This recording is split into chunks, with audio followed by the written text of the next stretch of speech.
मार्कंडेय जी के दीर्घायु होने की कथा और श्री रामचंद्र जी का लक्ष्मण और सीता के साथ पुष्कर में जाकर पिता का श्राद्ध करना तथा अजगंध शिव की स्तुति करके लौटना।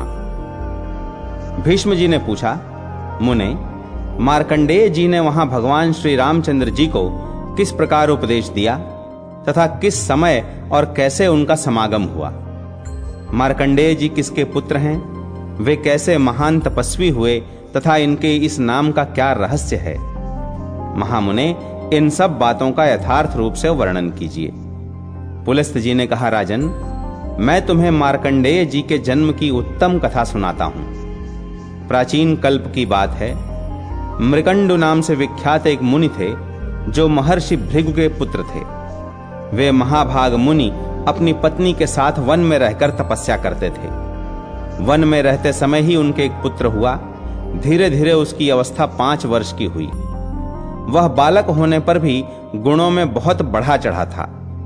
एक दिन जब वह बालक आंगन में घूम रहा था, किसी सिद्ध ज्ञानी ने उसकी ओर देखा और बहुत देर तक ठहरकर उसके जीवन के विषय में विचार किया।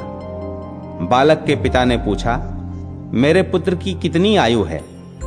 सिद्ध बोला, मुनीश्वर, विधाता ने तुम्हारे पुत्र की जो आयु निश्चित की है उसमें अब केवल 6 महीने और शेष रह गए हैं। मैंने यह सच्ची बात बताई है, इसके लिए आपको शोक नहीं करना चाहिए।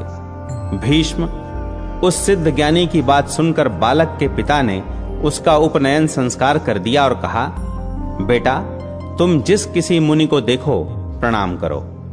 पिता के ऐसा कहने पर वह बालक अत्यंत हर्ष में भरकर सबको प्रणाम करने लगा। धीरे धीरे 5 महीने 25 दिन और बीत गए। तदनंतर निर्मल स्वभाव वाले सप्तर्षिगण उस मार्ग से पधारे। बालक ने उन्हें देखकर उन सबको प्रणाम किया। सप्तर्षियों ने उस बालक को आयुष्मान भव सौम्य कहकर दीर्घायु होने का आशीर्वाद दिया। इतना कहने के बाद जब उन्होंने उसकी आयु पर विचार किया, तब 5 ही दिन की आयु शेष जानकर उन्हें बड़ा भय हुआ। वे उस बालक को लेकर ब्रह्मा जी के पास गए और उसे उनके सामने रखकर उन्होंने ब्रह्मा जी को प्रणाम किया। बालक ने भी ब्रह्मा जी के चरणों में मस्तक झुकाया। तब ब्रह्मा जी ने ऋषियों के समीप ही उसे चिरायु होने का आशीर्वाद दिया। पितामह का वचन सुनकर ऋषियों को बड़ी प्रसन्नता हुई। तत्पश्चात ब्रह्मा जी ने उनसे पूछा, तुम लोग किस काम से यहां आए हो तथा यह बालक कौन है, बताओ। ऋषियों ने कहा, यह बालक मृकंडु का पुत्र है। इसकी आयु क्षीण हो चुकी है। इसका सबको प्रणाम करने का स्वभाव हो गया है। एक दिन दैवात तीर्थ यात्रा के प्रसंग से हम लोग उधर जा निकले। यह पृथ्वी पर घूम रहा था। हमने इसकी ओर देखा और इसने हम सब लोगों को प्रणाम किया। उस समय हम लोगों के मुख से बालक के प्रति यह वाक्य निकल गया, चिरायुर्भव पुत्र, बेटा चिरंजीवी हो। आपने भी ऐसा ही कहा है, अतः देव आपके साथ हम लोग झूठे क्यों बने? ब्रह्मा जी ने कहा, ऋषियों, यह बालक मार्कंडेय आयु में मेरे समान होगा। यह कल्प के आदि और अंत में भी श्रेष्ठ मुनियों से घिरा हुआ सदा जीवित रहेगा। पुलस्त जी कहते हैं, इस प्रकार सप्तर्षियों ने ब्रह्मा जी से वरदान दिलवाकर उस बालक को पुनः पृथ्वी तल पर भेज दिया और स्वयं तीर्थ यात्रा के लिए चले गए। उनके चले जाने पर मार्कंडेय अपने घर आए और पिता से इस प्रकार बोले, तात, मुझे ब्रह्मवादी मुनि लोग ब्रह्मलोक में ले गए थे। वहां ब्रह्मा जी ने मुझे दीर्घायु बना दिया। इसके बाद ऋषियों ने बहुत से वरदान देकर मुझे यहां भेज दिया। अतः आपके लिए जो चिंता का कारण था वह अब दूर हो गया। मैं लोककर्ता ब्रह्मा जी की कृपा से कल्प के आदि और अंत में तथा आगे आने वाले कल्प में भी जीवित रहूंगा। इस पृथ्वी पर पुष्कर तीर्थ ब्रह्मलोक के समान है, अतः अब मैं वहीं जाऊंगा। मार्कंडेय जी के वचन सुनकर मुनि श्रेष्ठ मृकंडु को बड़ा हर्ष हुआ। वे एक क्षण तक चुपचाप आनंद की सांस लेते रहे। इसके बाद मन के द्वारा धैर्य धारण कर इस प्रकार बोले, बेटा, आज मेरा जन्म सफल हो गया तथा आज ही मेरा जीवन धन्य हुआ है, क्योंकि तुम्हें संपूर्ण जगत की सृष्टि करने वाले भगवान ब्रह्मा जी का दर्शन प्राप्त हुआ। तुम जैसे वंशधर पुत्र को पाकर वास्तव में मैं पुत्रवान हुआ हूं। वत्स, जाओ, पुष्कर में विराजमान देवेश्वर ब्रह्मा जी का दर्शन करो। उन जगदीश्वर का दर्शन कर लेने पर मनुष्यों को बुढ़ापा और मृत्यु का द्वार नहीं देखना पड़ता। उन्हें सभी प्रकार के सुख प्राप्त होते हैं तथा उनका तप और ऐश्वर्य भी अक्षय हो जाते हैं। तात, जिस कार्य को मैं भी न कर सका, मेरे किसी कर्म से जिसकी सिद्धि न हो सकी, उसे तुमने बिना यत्न के ही सिद्ध कर लिया। सबके प्राण लेने वाली मृत्यु को भी जीत लिया। अतः दूसरा कोई मनुष्य इस पृथ्वी पर तुम्हारी समानता नहीं कर सकता। 5 वर्ष की अवस्था में ही तुमने मुझे पूर्ण संतुष्ट कर दिया। अतः मेरे वरदान के प्रभाव से तुम चिरजीवी महात्माओं के आदर्श माने जाओगे, इसमें तनिक भी संदेह नहीं है। मेरा तो ऐसा आशीर्वाद है ही, तुम्हारे लिए और सब लोग भी यही कहते हैं कि तुम अपनी इच्छा के अनुसार उत्तम लोकों में जाओगे। पुलस्त जी कहते हैं, इस प्रकार ऋषियों और गुरुजनों का अनुग्रह प्राप्त करके मृकंडुनंदन मार्कंडेय जी ने पुष्कर तीर्थ में जाकर एक आश्रम स्थापित किया जो मार्कंडेय आश्रम के नाम से प्रसिद्ध है। वहां स्नान करके पवित्र हो मनुष्य वाजपेय यज्ञ का फल प्राप्त करता है। उसका अंतःकरण सब पापों से मुक्त हो जाता है तथा उसे दीर्घ आयु प्राप्त होती है।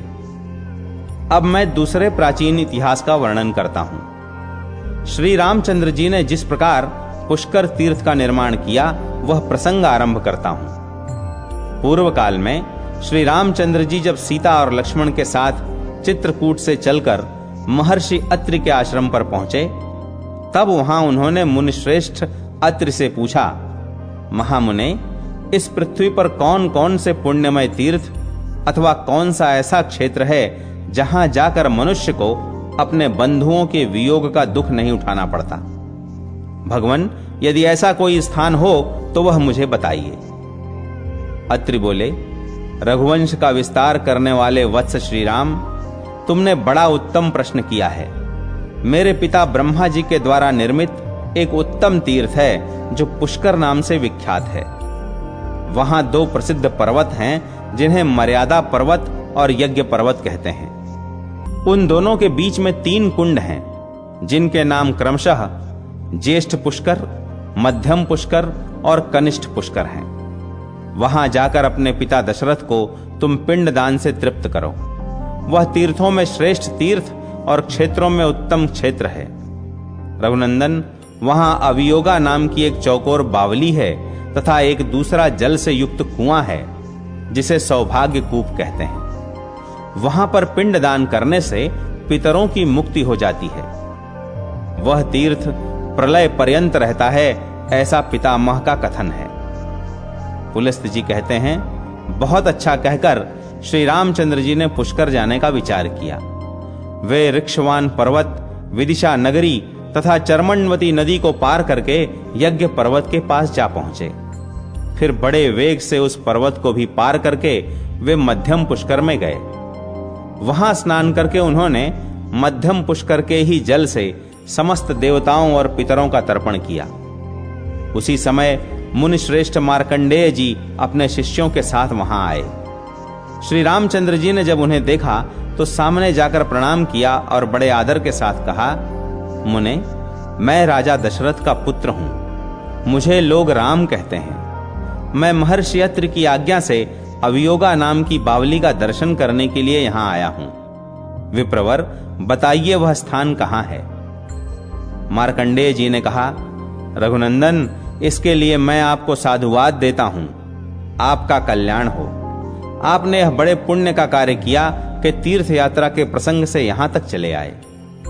यहां से अब आप आगे चलिए और अवियोगा नाम की बावली का दर्शन कीजिए। वहां सबका, सभी आत्मीय जनों के साथ संयोग होता है। इहलोक या परलोक में स्थित, जीवित या मृत, सभी प्रकार के बंधुओं से भेंट होती है। मुनीश्वर मार्कंडेय जी के ये वचन सुनकर श्री रामचंद्र जी ने महाराज दशरथ, भरत, शत्रुघ्न, माताओं तथा अन्य पुरवासी जनों का स्मरण किया। इस प्रकार सबका चिंतन करते करते उन्हें संध्या हो गई। तब श्री रघुनाथ जी ने मुनियों के साथ सायंकाल का संध्योपासन किया। तत्पश्चात रात्रि में भाई और पत्नी के साथ वहीं शयन किया। जब रात्रि का अंतिम प्रहर व्यतीत होने लगा, तब श्री रघुनाथ जी ने स्वप्न में देखा वे पिताजी तथा अन्य संबंधियों के साथ अयोध्या में विराजमान हैं। वैवाहिक मंगल कार्य समाप्त करके वे बहुत से बंधु बांधवों के साथ ऋषियों से घिरे बैठे हैं। साथ में पत्नी सीता भी मौजूद है। लक्ष्मण और सीता ने भी इसी रूप में श्री रघुनाथ जी को देखा। सवेरा होने पर उन्होंने मुनियों से सारी बातें निवेदन की, जिन्हें सुनकर ऋषियों ने कहा, रघुनंदन, यह स्वप्न सत्य है, परंतु मृत पुरुष का जब स्वप्न में दर्शन हो तो उसके लिए श्राद्ध करना आवश्यक माना गया है। संतान के अभ्युदय की कामना रखने वाले तथा अन्न चाहने वाले पितर ही भक्त संतान को स्वप्न में दर्शन देते हैं। आपको पिता से तो वियोग था ही, माता और भरत के साथ भी 14 वर्षों तक वियोग रहेगा। वीर, अब आप राजा दशरथ का श्राद्ध कीजिए। ये सभी ऋषि महर्षि आपके भक्त हैं और आपके शुभ कार्य में सहयोग देने के लिए प्रस्तुत हैं।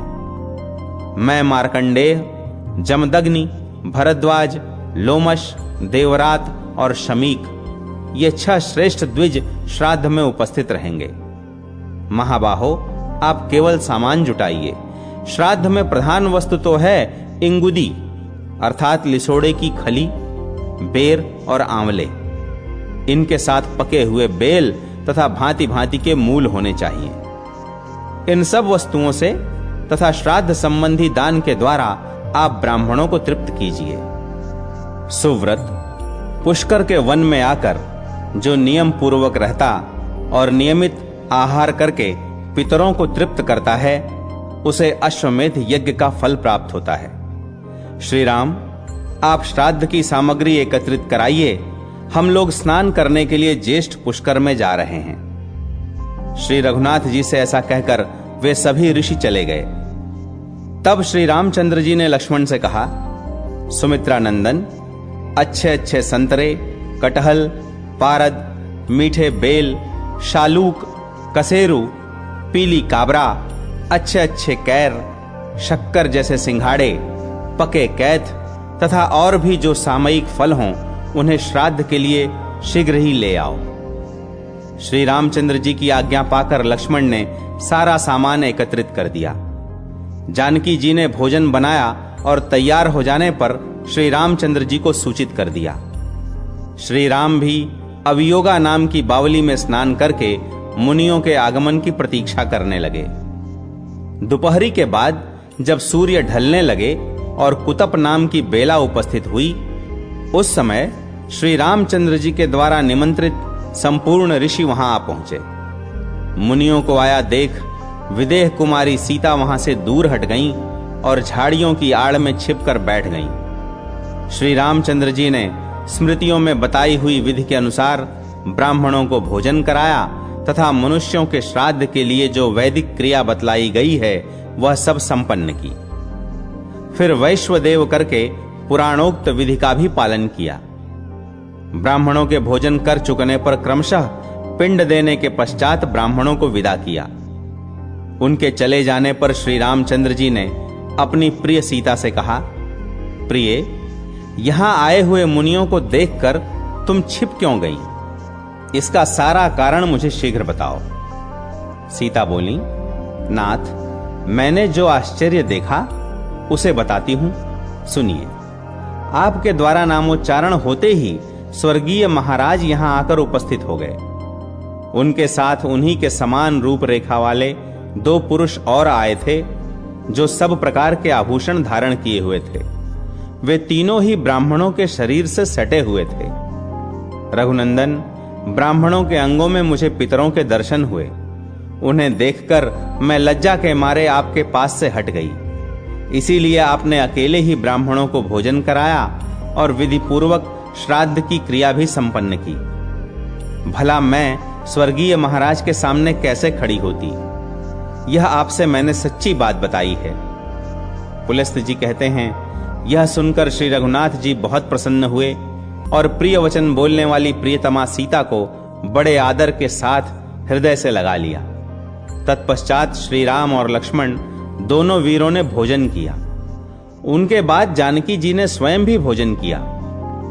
इस प्रकार दोनों भाई श्री राम और लक्ष्मण तथा सीता ने वह रात वहीं बिताई। दूसरे दिन सूर्योदय होने पर सबने जाने का निश्चय किया। श्री रामचंद्र जी पश्चिम की ओर चले और एक कोस चलकर ज्येष्ठ पुष्कर के पास जा पहुंचे। श्री रघुनाथ जी ज्यों ही जाकर पुष्कर के पूर्व में खड़े हुए, त्यों ही उन्हें देवदूत के कहे हुए ये वचन सुनाई दिए। रघुनंदन, आपका कल्याण हो। यह तीर्थ अत्यंत दुर्लभ है। वीरवर, इस स्थान पर कुछ काल तक निवास कीजिए, क्योंकि आपको देवताओं का कार्य सिद्ध करना, देव शत्रुओं का वध करना है। यह सुनकर श्री रामचंद्र जी के मन में बड़ी प्रसन्नता हुई।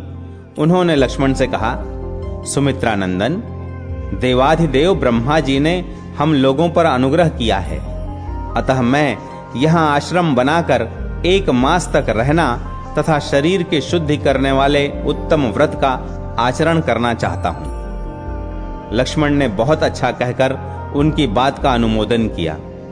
तत्पश्चात वहां अपना व्रत पूर्ण करके वे दोनों भाई चले और पुष्कर क्षेत्र की सीमा मर्यादा पर्वत के पास जा पहुंचे। वहां देवताओं के स्वामी पिनाकधारी देवदेव महादेव जी का स्थान था। वे वहां अजगंध के नाम से प्रसिद्ध थे। श्री रामचंद्र जी ने वहां जाकर त्रिनेत्रधारी भगवान उमानाथ को साष्टांग प्रणाम किया। उनके दर्शन से श्री रघुनाथ जी के श्री विग्रह में रोमांच हो आया। वे सात्विक भाव में स्थित हो गए। उन्होंने देवेश्वर भगवान श्री शिव को ही जगत का कारण समझा और विनम्र भाव से स्थित हो उनकी स्तुति करने लगे। श्री रामचंद्र जी बोले, कृतस्नस्य योस्य जगतः सचराचरस्य कर्ता कृतस्य तथा सुख दुख हेतु संहार हेतुरपि यः पुनरंत काले तम शंकरम शरणदम शरणम व्रजामि। जो चराचर प्राणियों सहित इस संपूर्ण जगत को उत्पन्न करने वाले हैं, उत्पन्न हुए जगत के सुख दुख में एकमात्र कारण हैं, तथा अंत काल में जो पुनः इस विश्व के संहार में भी कारण बनते हैं, उन शरणदाता भगवान श्री शंकर की मैं शरण लेता हूं। यं योगिनो विगत मोहत मोर जस्का भक्ते कता न मनसो विनिवृत्त कामाः ध्यायन्ति निश्चल धियो मित दिव्य भावम तम शंकरम शरणदम शरणम व्रजामि। जिनके हृदय से मोह, तमोगुण और रजोगुण दूर हो गए हैं, भक्ति के प्रभाव से जिनका चित्त भगवान के ध्यान में लीन हो रहा है, जिनकी संपूर्ण कामनाएं निवृत्त हो चुकी हैं और जिनकी बुद्धि स्थिर हो गई है, ऐसे योगी पुरुष अपरिमेय दिव्य भाव से संपन्न, जिन भगवान शिव का निरंतर ध्यान करते रहते हैं, उन शरणदाता भगवान श्री शंकर की मैं शरण लेता हूं।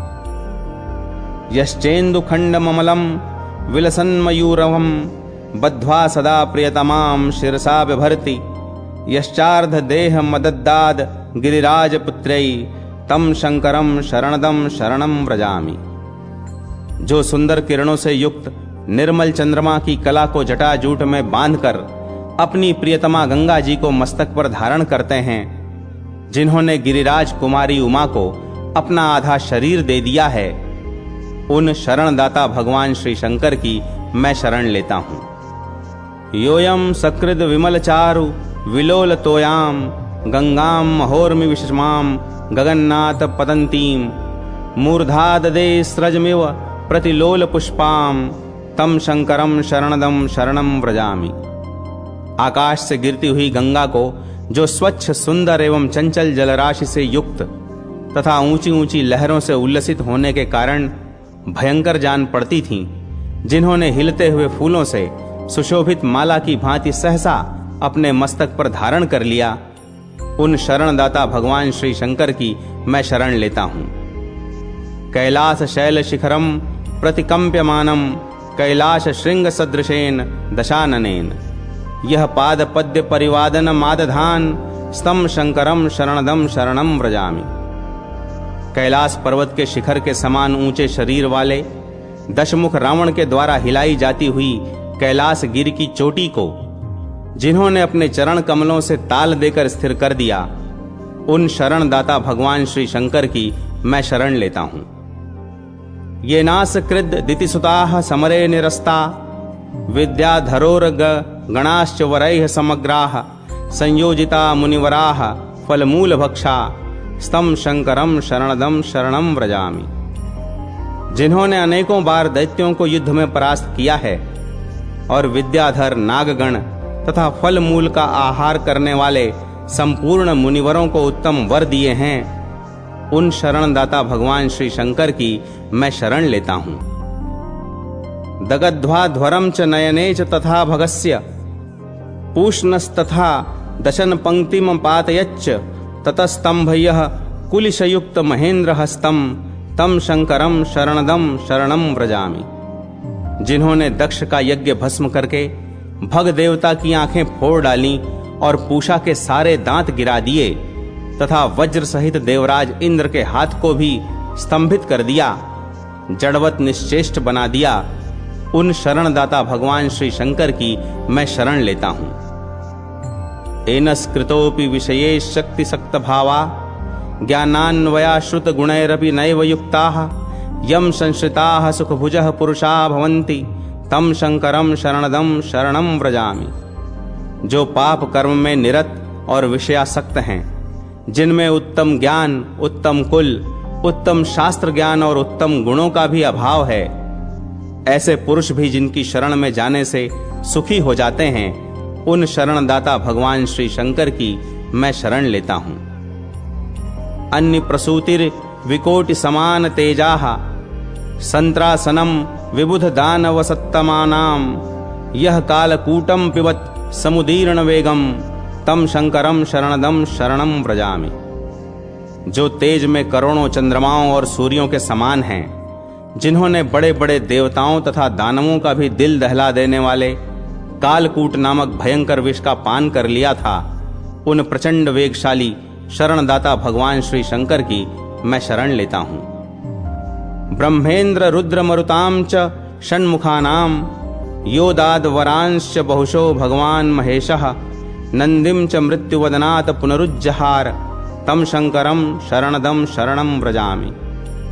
जिन भगवान महेश्वर ने कार्तिकेय के सहित ब्रह्मा, इंद्र, रुद्र तथा मरुद गणों को अनेकों बार वर दिए हैं तथा नंदी का मृत्यु के मुख से उद्धार किया, उन शरणदाता भगवान श्री शंकर की मैं शरण लेता हूं। आराधितः सुतपसा हिमवन्निकुंजे धूम्रव्रतेन मनसापि परैरगम्यः संजीवनीम समद्दाद भृगवे महात्मा तम शंकरम शरणदम शरणम व्रजामि। जो दूसरों के लिए मन से भी अगम्य हैं, महर्षि भृगु ने हिमालय पर्वत के निकुंज में होम का धुआं पीकर कठोर तपस्या के द्वारा जिनकी आराधना की थी तथा जिन महात्मा ने भृगु को उनकी तपस्या से प्रसन्न होकर संजीवनी विद्या प्रदान की, उन शरणदाता भगवान श्री शंकर की मैं शरण लेता हूं। हाथी और बिल्ली आदि की सी मुखाकृति वाले तथा दक्ष यज्ञ का विनाश करने वाले नाना प्रकार के महाबली गणों द्वारा जिनकी निरंतर पूजा होती रहती है तथा लोकपालों सहित देवगण भी जिनकी आराधना किया करते हैं, उन शरणदाता भगवान श्री शंकर की मैं शरण लेता हूं। क्रीडार्थमेव भगवान भुवनानि सप्त नाना नदी विहग पादप मंडितानि सुब्रह्यकानि व्यसृजत सुकृताहितानि तम शंकरम शरणदम शरणम व्रजामि। जिन भगवान ने अपनी क्रीड़ा के लिए ही अनेकों नदियों, पक्षियों और वृक्षों से सुशोभित एवं ब्रह्मा जी से अधिष्ठित सातों भुवनों की रचना की है तथा जिन्होंने संपूर्ण लोकों को अपने पुण्य पर ही प्रतिष्ठित किया है, उन शरणदाता भगवान श्री शंकर की मैं शरण लेता हूं। यस्याखिलम जगदिदम वशवर्ति नित्यम योष्टाभिरेव तनुभिर्भुवनानि भुंक्ते य कारणः समुतामपि कारणाम तम शंकरम शरणदम शरणम व्रजामि। यह संपूर्ण विश्व सदा ही जिनकी आज्ञा के अधीन है, जो जल, अग्नि, यजमान, सूर्य, चंद्रमा, आकाश, वायु और प्रकृति इन 8 विग्रहों से समस्त लोकों का उपभोग करते हैं तथा जो बड़े से बड़े कारण तत्वों के भी महाकारण हैं, उन शरणदाता भगवान श्री शंकर की मैं शरण लेता हूं। शंखेदु कुंद धवलम वृषभ प्रवीर मारुह्य यह क्षितिधरेन्द्र सुतानुयातः यात्यंबरे हिम विभूति विभूषितांग स्तम शंकरम शरणदम शरणम व्रजामि।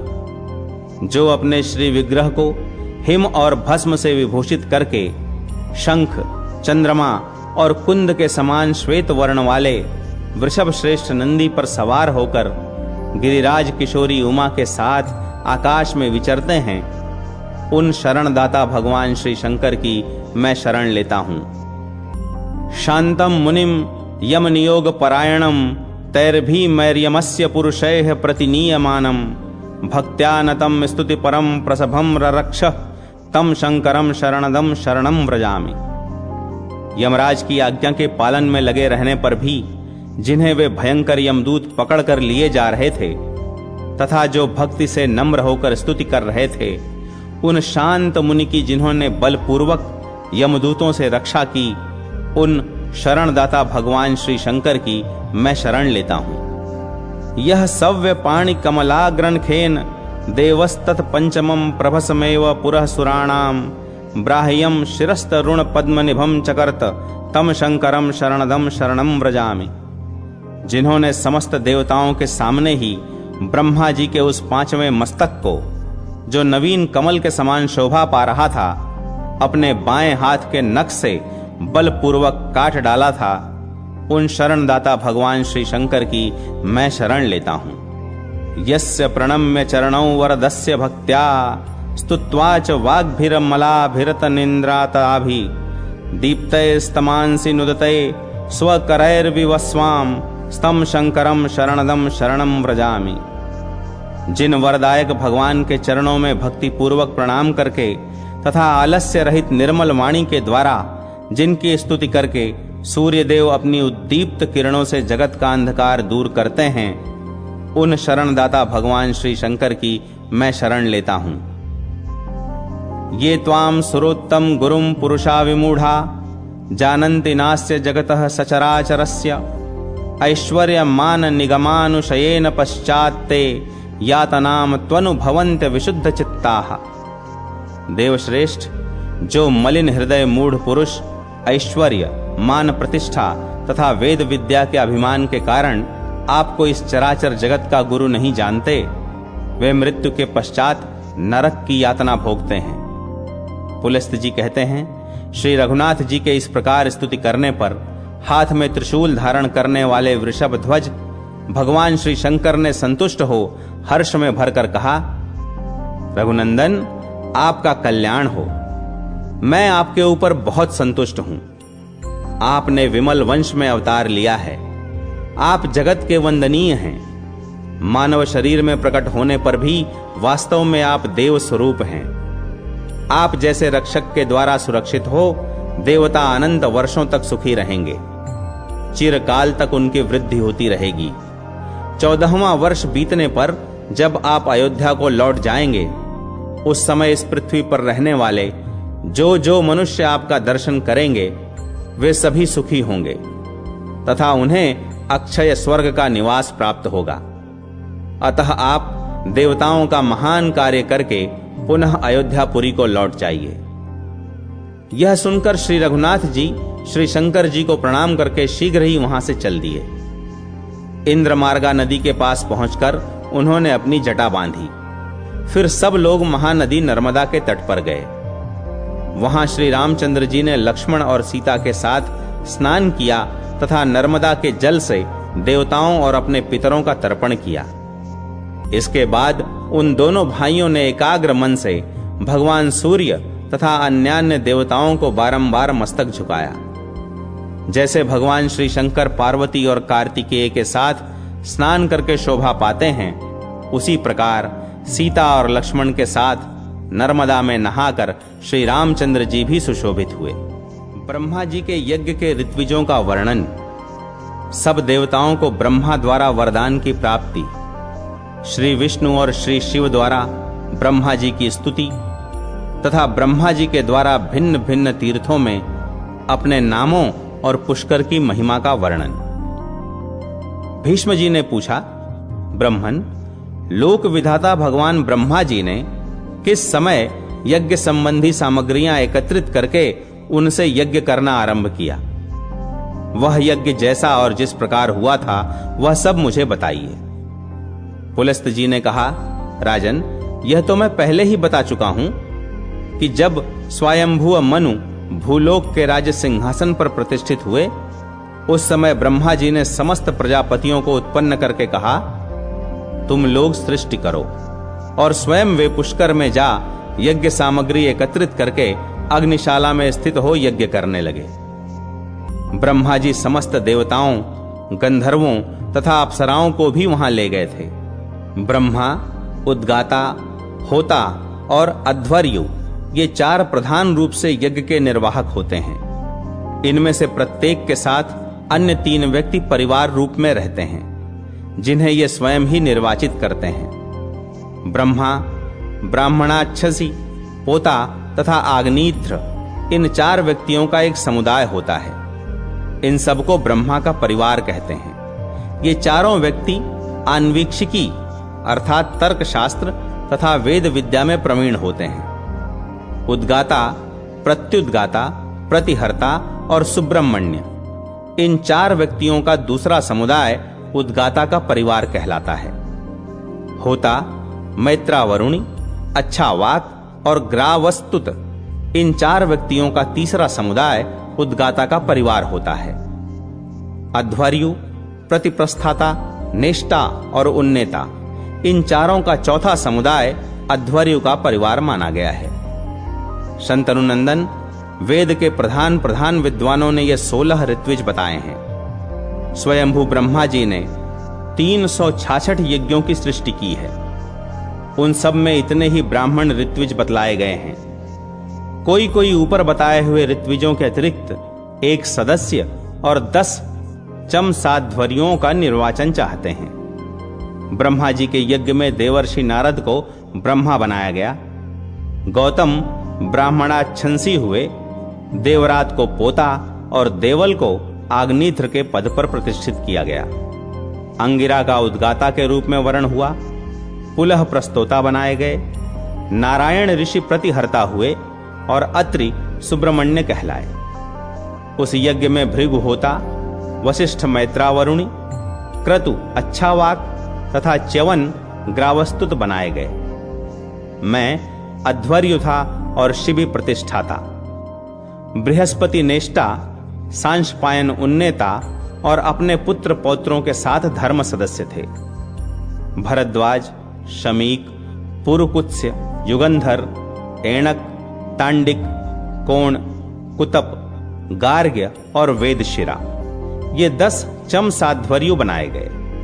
कण्व आदि अन्य महर्षि तथा मार्कंडेय और अगस्त्य मुनि अपने पुत्र, पौत्र, शिष्य तथा बांधवों के साथ उपस्थित होकर रात दिन आलस्य छोड़कर उस यज्ञ में आवश्यक कार्य किया करते थे। मनवंतर व्यतीत होने पर उस यज्ञ का अवभृत अर्थात यज्ञांत स्नान हुआ। उस समय ब्रह्मा को पूर्व दिशा, होता को दक्षिण दिशा, अध्वर्यु को पश्चिम दिशा और उद्गाता को उत्तर दिशा दक्षिणा के रूप में दी गई। ब्रह्मा जी ने समूची त्रिलोकी ऋत्विजों को दक्षिणा के रूप में दे दी। बुद्धिमान पुरुषों को यज्ञ की सिद्धि के लिए 100 दूध देने वाली गौएं दान करनी चाहिए। उनमें से यज्ञ का निर्वाह करने वाले प्रथम समुदाय के ऋत्विजों को 48, द्वितीय समुदाय वालों को 24, तृतीय समुदाय को 16 और चतुर्थ समुदाय को 12 गौएं देनी उचित हैं। इस प्रकार आग्नेध्र आदि को दक्षिणा देनी चाहिए। इसी संख्या में गांव, दास दासी तथा भेड़ बकरियां भी देनी चाहिए। अवभृत स्नान के बाद ब्राह्मणों को षट्रस भोजन देना चाहिए। स्वयंभू मनु का कथन है कि यजमान यज्ञ के अंत में अपना सर्वस्व दान कर दे। अध्वर्यु और सदस्यों को अपनी इच्छा के अनुसार जितना हो सके दान देना चाहिए। तदनंतर देवाधिदेव ब्रह्मा जी ने भगवान श्री विष्णु के साथ यज्ञांत स्नान के पश्चात सब देवताओं को वरदान दिए। उन्होंने इंद्र को देवताओं का, सूर्य को ग्रहों सहित समस्त ज्योतिर्मंडल का, चंद्रमा को नक्षत्रों का, वरुण को रसों का, दक्ष को प्रजापतियों का, समुद्र को नदियों का, धनाध्यक्ष कुबेर को यक्ष और राक्षसों का, पिनाकधारी महादेव जी को संपूर्ण भूत गणों का, मनु को मनुष्यों का, गरुड़ को पक्षियों का तथा वशिष्ठ को ऋषियों का स्वामी बनाया। इस प्रकार अनेकों वरदान देकर देवाधिदेव ब्रह्मा जी ने भगवान विष्णु और शंकर से आदरपूर्वक कहा, आप दोनों पृथ्वी के समस्त तीर्थों में परम पूजनीय होंगे। आपके बिना कभी कोई भी तीर्थ पवित्र नहीं होगा। जहां कहीं शिवलिंग या विष्णु की प्रतिमा का दर्शन होगा, वही तीर्थ परम पवित्र और श्रेष्ठ फल देने वाला हो सकता है। जो लोग पुष्प आदि वस्तुओं की भेंट चढ़ाकर आप लोगों की तथा मेरी पूजा करेंगे, उन्हें कभी रोग का भय नहीं होगा। जिन राज्यों में मेरा तथा आप लोगों का पूजन आदि होगा, वहां भी क्रियाएं सफल होंगी तथा और भी जिन जिन फलों की प्राप्ति होगी, उन्हें सुनिए। वहां की प्रजा को कभी मानसिक चिंता, शारीरिक रोग, दैवी उपद्रव और क्षुधा आदि का भय नहीं होगा। प्रियजनों से वियोग और अप्रिय मनुष्यों से संयोग की भी संभावना नहीं होगी। यह सुनकर भगवान श्री विष्णु ब्रह्मा जी की स्तुति करने को उद्यत हुए। भगवान श्री विष्णु बोले, जिनका कभी अंत नहीं होता, जो विशुद्ध चित्त और आत्म स्वरूप हैं, जिनके हजारों भुजाएं हैं, जो सहस्त्र किरणों वाले सूर्य की भी उत्पत्ति के कारण हैं, जिनका शरीर और कर्म दोनों अत्यंत शुद्ध हैं, उन सृष्टिकर्ता ब्रह्मा जी को नमस्कार है। जो समस्त विश्व की पीड़ा हरने वाले, कल्याणकारी, सहस्त्रों सूर्य और अग्नि के समान प्रचंड तेजस्वी, संपूर्ण विद्याओं के आश्रय, चक्रधारी तथा समस्त ज्ञानेंद्रियों को व्याप्त करके स्थित हैं, उन परमेश्वर को सदा नमस्कार है।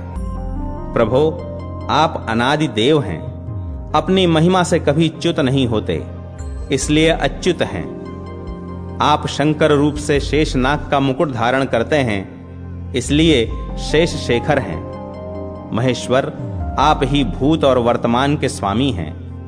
सर्वेश्वर, आप मरुद गणों के, जगत के, पृथ्वी के तथा समस्त भुवनों के पति हैं। आपको सदा प्रणाम है। आप ही जल के स्वामी वरुण, क्षीरशायी नारायण,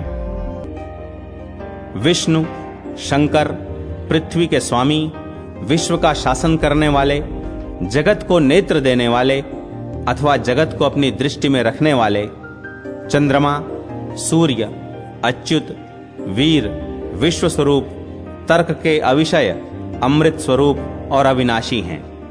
प्रभो, आपने अपने तेजस स्वरूप प्रज्वलित अग्नि की ज्वाला से समस्त भुवन मंडल को व्याप्त कर रखा है। आप हमारी रक्षा करें। आपके मुख सब ओर हैं। आप समस्त देवताओं की पीड़ा हरने वाले हैं, अमृत स्वरूप और अविनाशी हैं। मैं आपके अनेकों मुख देख रहा हूं। आप शुद्ध अंतःकरण वाले पुरुषों की परम गति और पुराण पुरुष हैं। आप ही ब्रह्मा, शिव तथा जगत के जन्मदाता हैं। आप ही सबके परदादा हैं। आपको नमस्कार है। आदिदेव, संसार चक्र में अनेकों बार चक्कर लगाने के बाद उत्तम मार्ग के अवलंबन और विज्ञान के द्वारा जिन्होंने अपने शरीर को विशुद्ध बना लिया है, उन्हीं को कभी आपकी उपासना का सौभाग्य प्राप्त होता है। देववर, मैं आपको प्रणाम करता हूं। भगवान, जो आपको प्रकृति से परे अद्वितीय ब्रह्म स्वरूप समझता है, वही सर्वज्ञों में श्रेष्ठ है। गुणमय पदार्थों में आप विराट रूप से पहचाने जा सकते हैं तथा अंतःकरण में बुद्धि के द्वारा आपका सूक्ष्म रूप से बोध होता है। भगवान, आप जिह्वा, हाथ, पैर आदि इंद्रियों से रहित होने पर भी पद्म धारण करते हैं। गति और कर्म से रहित होने पर भी संसारी हैं। देव, इंद्रियों से शून्य होने पर भी आप सृष्टि कैसे करते हैं? भगवान, विशुद्ध भाव वाले याज्ञिक पुरुष संसार बंधन का उच्छेद करने वाले यज्ञों द्वारा आपका यजन करते हैं, परंतु उन्हें स्थूल साधन से सूक्ष्म परात्पर रूप का ज्ञान नहीं होता। अतः उनकी दृष्टि में आपका यह चतुर्मुख स्वरूप ही रह जाता है। अद्भुत रूप धारण करने वाले परमेश्वर, देवता आदि भी आपके उस परम स्वरूप को नहीं जानते, अतः वे भी कमलासन पर विराजमान उस पुरातन विग्रह की ही आराधना करते हैं जो अवतार धारण करने से उग्र प्रतीत होता है। आप विश्व की रचना करने वाले प्रजापतियों के भी उत्पत्ति स्थान हैं। विशुद्ध भाव वाले योगी जन भी आपके तत्व को पूर्ण रूप से नहीं जानते। आप तपस्या से विशुद्ध आदि पुरुष हैं।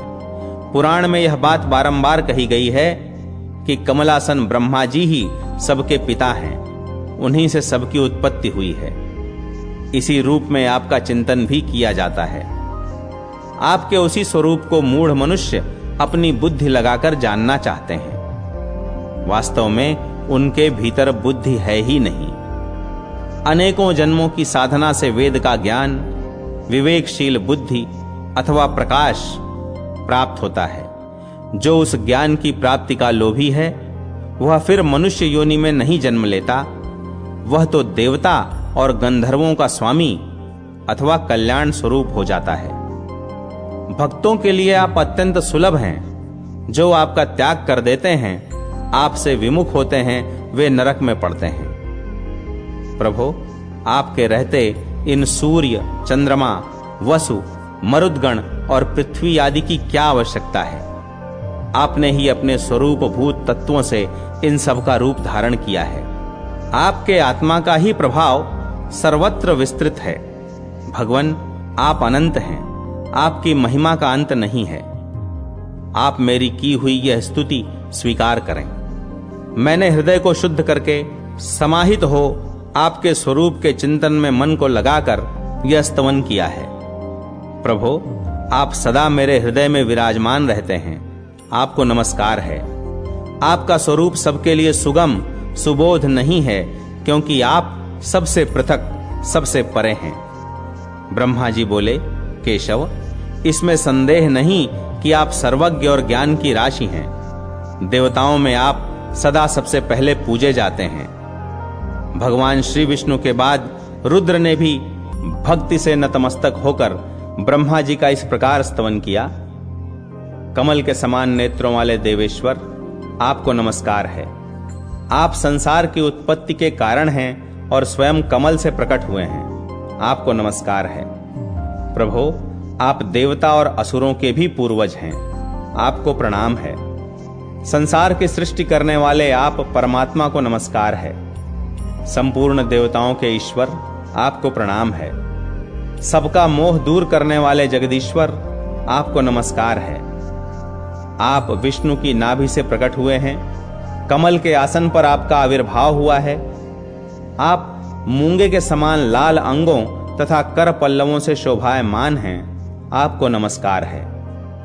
नाथ, आप किन किन तीर्थ स्थानों में विराजमान हैं तथा इस पृथ्वी पर आपके स्थान किस किस नाम से प्रसिद्ध हैं? ब्रह्मा जी ने कहा, पुष्कर में मैं देवश्रेष्ठ ब्रह्मा जी के नाम से प्रसिद्ध हूं। गया में मेरा नाम चतुर्मुख है। कान्यकुब्ज में देवगर्भ या वेद गर्भ और भृगुकक्ष अर्थात भृगु क्षेत्र में पितामह कहलाता हूं।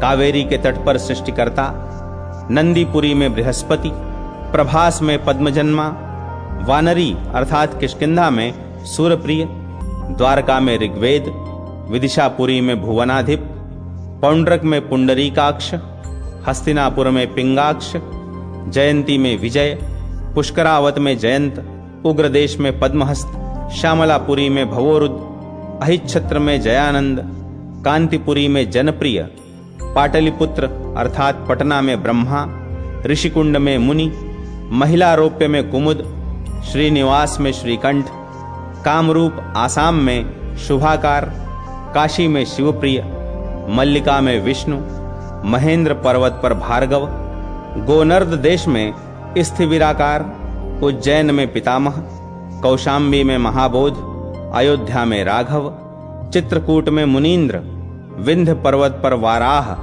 गंगा द्वार हरिद्वार में परमेष्ठी, हिमालय में शंकर, देविका में स्त्रुचाहस्त, चतुष्पथ में स्त्रुवहस्त, वृंदावन में पद्मपाणि, नैमिषारण्य में कुशहस्त, गोपलक्ष में गोपींद्र, यमुना तट पर सुचंद्र, भागीरथी के तट पर पद्मतनु, जनस्थान में जनानंद, कोंकण देश में मद्राक्ष, काम्पिल्य में कनकप्रिय, खेटक में अन्नदाता, कुशस्थल में शंभु, लंका में पुलस्त्य, काश्मीर में हंसवाहन, अर्बुद अर्थात आबू में वशिष्ठ, उत्पलावत में नारद, मेधक में श्रुतिदाता, प्रयाग में यजुषामपति, यज्ञ पर्वत पर सामवेद, मधुर में मधुर प्रिय, अंगलोक में यज्ञगर्भ, ब्रह्मवाह में सुतप्रिय, गोमंत में नारायण, विदर्भ बरार में द्विजप्रिय, ऋषवेद में दुराधर्ष,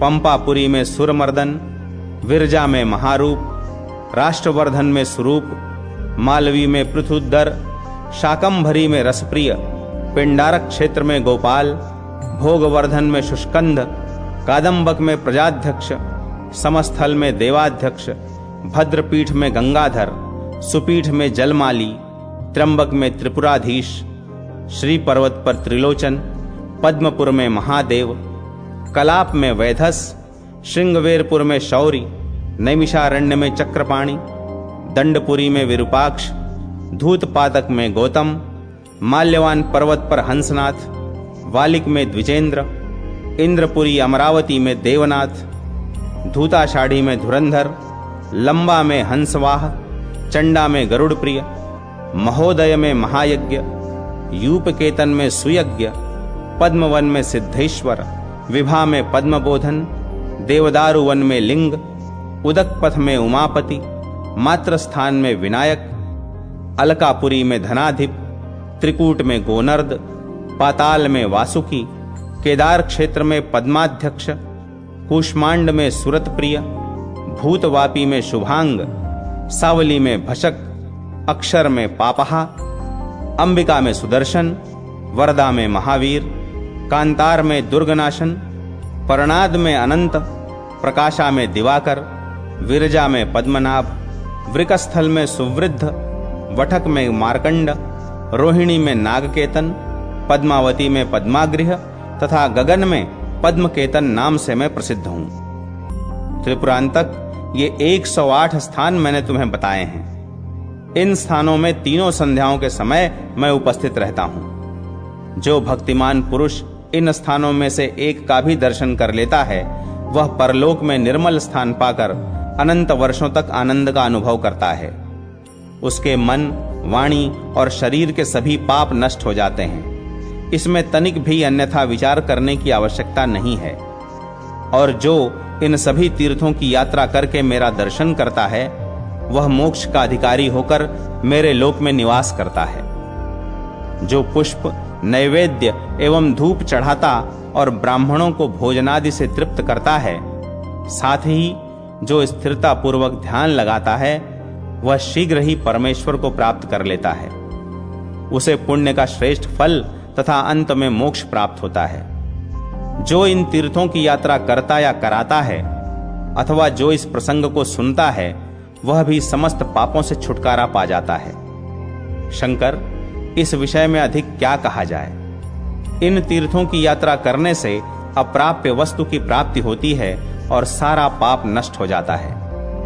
जिन्होंने पुष्कर तीर्थ में अपनी पत्नी के दिए हुए पुष्कर के जल से संध्या करके गायत्री का जप किया है, उन्होंने मानो संपूर्ण वेदों का अध्ययन कर लिया। पुष्कर तीर्थ के पवित्र जल को झारी अथवा मिट्टी के करवे में ले आकर सायंकाल में एकाग्र मन से प्राणायाम पूर्वक संध्योपासन करना चाहिए। शंकर, इस प्रकार संध्या करने का जो फल है, उसका अब श्रवण करो। उस पुरुष को एक ही दिन की संध्या से 12 वर्षों तक संध्योपासन करने का फल मिल जाता है। पुष्कर में स्नान करने पर अश्वमेध यज्ञ का फल होता है। दान करने से उसके 10 गुने और उपवास करने से अनंत गुने फल की प्राप्ति होती है। यह बात मैंने स्वयं भली भांति सोच विचार कर कही है। तीर्थ से अपने डेरे पर आकर शास्त्रीय विधि के अनुसार पिंडदान पूर्वक पितरों का श्राद्ध करना चाहिए। ऐसा करने से उसके पितर ब्रह्मा के एक दिन अर्थात 1 कल्प तक तृप्त रहते हैं। शिवजी अपने डेरे में आकर पिंडदान करने वालों को तीर्थ की अपेक्षा 8 गुना अधिक पुण्य होता है, क्योंकि वहां द्विजातियों द्वारा दिए जाते हुए पिंडदान पर नीच पुरुषों की दृष्टि नहीं पड़ती। एकांत और सुरक्षित गृह में ही पितरों के श्राद्ध का विधान है, क्योंकि बाहर नीच पुरुषों की दृष्टि से दूषित हो जाने पर यह पितरों को नहीं पहुंचता। आत्मकल्याण की इच्छा रखने वाले पुरुष को गुप्त रूप से ही पिंडदान करना चाहिए। यदि श्राद्ध में दिया जाने वाला पकवान साधारण मनुष्य देख लेते हैं तो उससे कभी पितरों की तृप्ति नहीं होती। मनु जी का कथन है कि तीर्थों में श्राद्ध के लिए ब्राह्मण की परीक्षा नहीं करनी चाहिए। जो भी अन्न की इच्छा से अपने पास आ जाए उसे भोजन करा देना चाहिए। श्राद्ध के योग्य समय हो या न हो, तीर्थ में पहुंचते ही मनुष्य को सर्वदा स्नान, तर्पण और श्राद्ध करना चाहिए। पिंडदान करना तो बहुत ही उत्तम है, वह पितरों को अधिक प्रिय है। जब अपने वंश का कोई व्यक्ति तीर्थ में जाता है तब पितर बड़ी आशा से उसकी ओर देखते हैं, उससे जल पाने की अभिलाषा रखते हैं। अतः इस कार्य में विलंब नहीं करना चाहिए, और यदि दूसरा कोई इस कार्य को करना चाहता हो तो उसमें विघ्न नहीं डालना चाहिए। सत्य युग में पुष्कर का, त्रेता में नैमिषारण्य का, द्वापर में कुरुक्षेत्र तथा कलयुग में गंगा जी का आश्रय लेना चाहिए। अन्यत्र का किया हुआ पाप तीर्थ में जाने पर कम हो जाता है, किंतु तीर्थ का किया हुआ पाप अन्यत्र कहीं नहीं छूटता। जो सवेरे और शाम को हाथ जोड़कर पुष्कर तीर्थ का स्मरण करता है उसे समस्त तीर्थों में आचमन करने का फल प्राप्त हो जाता है। जो पुष्कर में इंद्रिय संयम पूर्वक रहकर प्रातः काल और संध्या के समय आचमन करता है उसे संपूर्ण यज्ञों का फल प्राप्त होता है तथा वह ब्रह्मलोक को जाता है। जो 12 वर्ष 12 दिन 1 मास अथवा पक्ष भर भी पुष्कर में निवास करता है वह परम गति को प्राप्त होता है। इस पृथ्वी पर करोड़ों तीर्थ हैं, वे सब तीनों संध्याओं के समय पुष्कर में उपस्थित रहते हैं। पिछले हजारों जन्मों के तथा जन्म से लेकर मृत्यु पर्यंत वर्तमान जीवन के जितने भी पाप हैं उन सब को पुष्कर में एक बार स्नान करके मनुष्य भस्म कर डालता है।